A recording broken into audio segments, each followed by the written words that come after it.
This is such a dope shot right here. Like, you guys do not understand. This shot is so fucking fire. And the type of creativity that I'm putting into these videos, bro, like, this shit is going to pay off. I don't know how, I don't know when, but I am just so trusting into my creative process and what God wants to do and work through me, that I know that no matter what, this is gonna do something big and humongous. The word for me lately has been influence. And I truly believe that some people think that they have influence, when in reality, nobody's actually influenced. Some people, they pretend to be someone of influence, but most people with real influence, they don't even really know how influential they are, because it's like being in the unknown. And being in the unknown is not easy, even though the miracles happen in the unknown. I don't know. Maybe somebody needed to hear this today, but you gotta learn how to really have trust and faith, especially if you want to be a creative, especially if you want to make things that really change people's lives, especially if you want to make things that impact people. I had to order some food, bro. Like, I feel like I'm like, anyways, so yeah, I meditated today because I started to feel my brain get fuzzy. I started to feel my brain go places that I didn't want it to go. I felt my brain entertaining old thoughts, entertaining old things, and it's just like it wasn't really giving me happy thoughts. So I had to take the time to go into my meditation. And the reason why I'm telling you this is because, you know, I want you to be able to put yourself into alignment. I want you to be able to, you know, redirect yourself when you feel yourself off. But you have to have a level of self-awareness to know when yourself is off. Sometimes you're just off because you're hungry. Sometimes you're just off because you need to get some sun. Sometimes you're just off because you need to create. Sometimes you're off because you have a lot to think about. You need to meditate. You need to journal. You have to be able to almost like spiritually self-diagnose yourself so you can self-medicate yourself and self-heal yourself. You know what I mean? So some of these problems that we facing are not actually as big as we may think it is. It could be something as simple as some level of self-care, you know, and that's something that I was reading about recently, that like self-care is genuinely a strong indicator of wealth, you know. And I say that not to say that wealth is always just money, but like people who really take care of themselves attract opportunities, and those opportunities allow them to better take care of themselves, which attracts more opportunities, you know. So it's a lot of things that I've been thinking about around that. I've bought some new cameras lately. I've bought some new books. I've just been like immersing myself in so much, and it's been very exciting. But like, man, I feel like I'm waiting for the next inspiration, or I'm waiting for the next, you know. And I really don't want to wait. I feel like creativity, you just have to go, you know. You just have to go and see what happens and explore and be a child, and you know. So but I got these books honestly because they're different worlds for me to entertain. They're different worlds for me to find new neural pathways. It's different worlds for me to find new things to bite on and to explore, and then hopefully that thing gives me something else to explore, you know. There's also this one movie that I always watch, and whenever I watch this movie I feel like it just really gets me in my creative zone, and that's called Fight Club. Maybe because it's the same year that I was born, I don't know, but it gives me a lot to think about. It makes me think about myself all the time and ask myself, like, am I truly being myself, my raw, authentic self, the untamed version of myself, my relentless self, my savage self? And that doesn't mean being a person that, you know, crosses other people's boundaries or does things that are just like uncalled for, but just a version of me that has not been suppressed, you know. Like, and why did I suppress that version of me? Why do we suppress versions of ourselves? Are we suppressing it because the outside world thinks it's unacceptable? Or are we suppressing it because we don't know how to control it yet? Or are we suppressing it because, you know, like, why are we suppressing it? I feel like nothing should be suppressed. It should just be felt through and experienced and allowed to freely flow through us. I think the problem is that certain things want to express itself through us, and we block it, all because of our own limiting beliefs, our own limiting ways of seeing things, and our own limitations, you know. That's something to think about. So yeah, I've I've been doing this new hobby of like film photography. I've been taking film photos and stuff like that and getting them developed. And man, it's an expensive hobby, I will say that, but it is what it is. I'm just excited again to create. I keep telling you guys, I'm excited to create. That's all I've been thinking about, and finding different ways to create, you know. I'll show you guys the books that I've been reading though. Number one, well, I haven't started this book yet, so I'll tell you what I've touched and what I haven't touched. I haven't touched this book. Trump, The Art of the Deal. No BS, Direct Marketing. Purple Cow, Marketing. How to have a remarkable brand. Sigmund Freud, Civilizations and Its Discontents, Psychology. Power versus Force, we talked about this. This is also a level of psychology also. David Ogilvy, Confessions of an Advertising Man. He had an advertising company. Everything right now is about influence. Touch with Fire. This book is about how mental health and genius are somewhat intertwined. And then these two, .com Secrets, Expert Secrets. These are all like online business and stuff like that, because I'm helping people with online businesses. So that's really what I've been studying. There's more to what I've been studying. Like, here's another book that I have here. Harvard Business Review on High Performance. Set yourself on the path of greatness. So this is like the type of books that I read. Like, yeah, I read the Joe Dispenza's, like I read that. Like, that's not a problem. But I get a little bit deeper into some of these things. And yeah, I need to finish these books, bro. This is crazy. Today's video is about reinventing yourself. And I want today's video to be very home.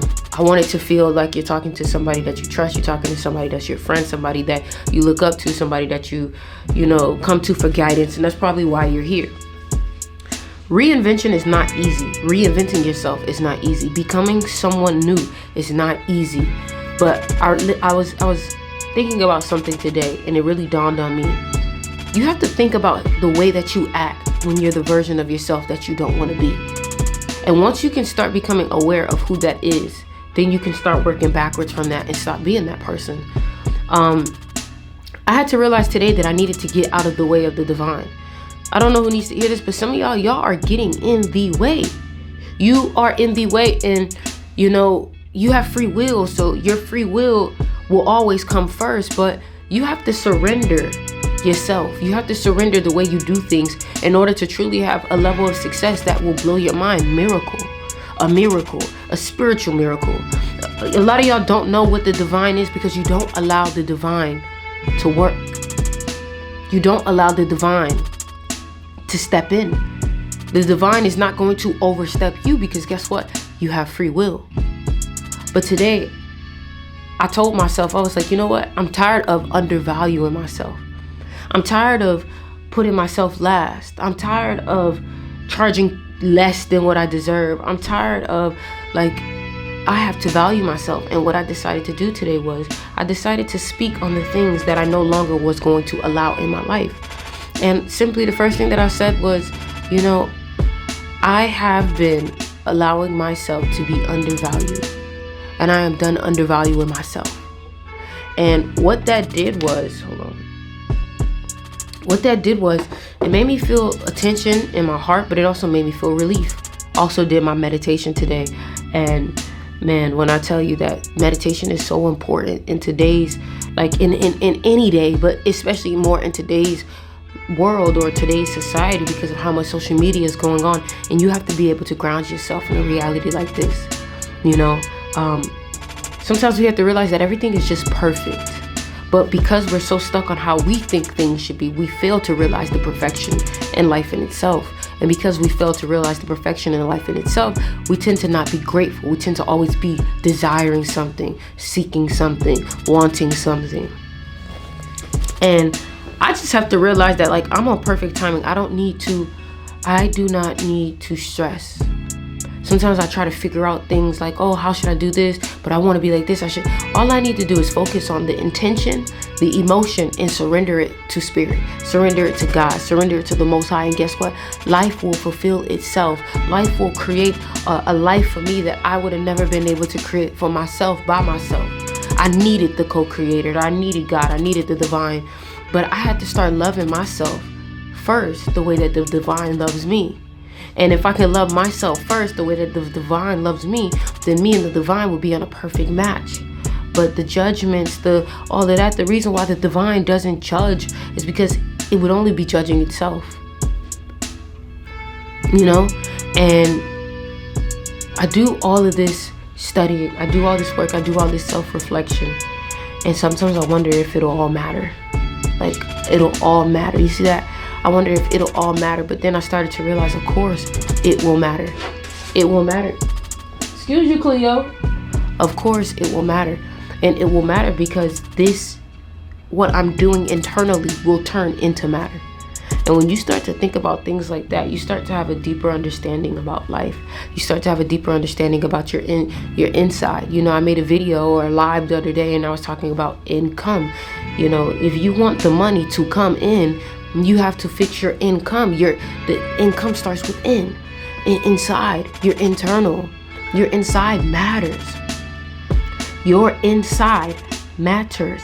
Your inside materializes. You know? And I had to take a moment with myself and say, you know, like, I felt like the only person who wasn't seeing my value was me. I felt like everybody else was seeing my value. Everybody else was seeing what was so beautiful and dope and great about me, but me. And that's when I know I needed to change, because I was like, you know, I'm only going to attract the things that I feel. No matter how much people may see my value, I will never truly bring them in because I'm not aligning with it. Just like how I said, you have to love yourself the way that God loves you. Until I can see myself the way that perfect opportunity sees me. And honestly, that's the only job that you have. The only job that you have is to take care of yourself and love yourself. And, you know, lately I've been like thinking about, man, I really want to get my self-care to a level that's just like immaculate. I want my self-care to a level of just like wild beauty, like just like a standard, you know? But that comes with organization, that comes with patience, that comes with time, that comes with understanding yourself. You feel me? That comes with putting in systems. You know, and this is life. Life is about exploring yourself. Because the more you can explore yourself, the more you're going to explore God, explore the Creator, explore life. Because you are life. The tree is life. Everything is a representation of what life means. You know? There is something that Michael Beasley said. He said something about how God will give breath. Everybody needs breath. He's like, what are you grateful for? Breathing, breath, air. And he said, because God will give air and breath even to the negative things or the evil things and show no judgment. And I understood what he meant. But I just wonder, like, why do you have to hit rock bottom for you to finally understand what you truly have? Because at the end of the day, you could lose everything. But the moment you can't breathe, the only thing you want is breath, is air.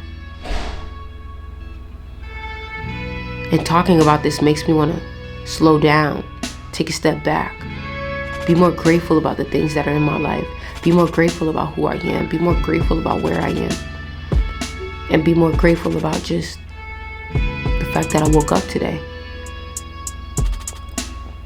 You're crying about somebody not liking you. You're crying about a job. You're crying about money. You're crying about this. You're crying. You're alive, man. Your family's alive. There's people mourning, grieving, and they have to find gratitude somewhere in that.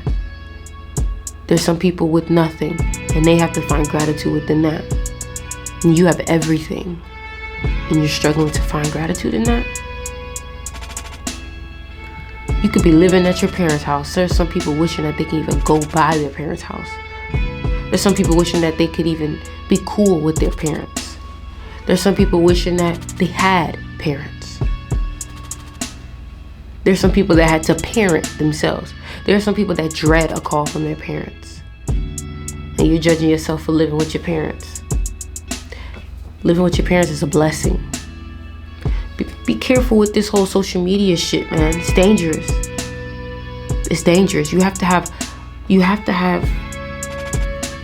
what's the word? Like your own compass, your own discernment. Because if not, you can get lost in this shit. Just being real with you, fam.